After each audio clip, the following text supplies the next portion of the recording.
জি, এলাকার ছেলেরা এখন একটা প্রতিযোগিতা করতেছে, এই নদীটা তারা সাঁতার দিয়ে পার হবে এবং আবার ব্যাক করে আমার কাছে আসবে। তারা ফার্স্ট সেকেন্ড যারা যে হবে তাকে পুরস্কৃত করা হবে। তো ঠিক আছে, তোমরা সবাই রেডি হইছো? 1 2 3 গো।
যে ফার্স্ট হয়েছে তাকে পুরস্কার দেওয়া হবে এখনই।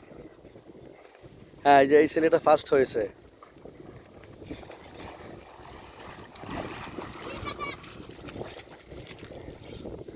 তুমি ফার্স্ট হয়েছো? এই যে এই ছেলেটা ফার্স্ট হয়েছে। সে অনেক কষ্ট করছে, তার জন্য সবাই দোয়া করবেন, তার যাতে শক্তি আরো বেড়ে যায়। এই ছেলেটা 2 নম্বর হয়েছে। খুবই শক্তিশালী এরা, এত বড় একটা নদী পার হলো। ঠিক আছে, হ্যাঁ, তোমাদের দুজনকে ধন্যবাদ।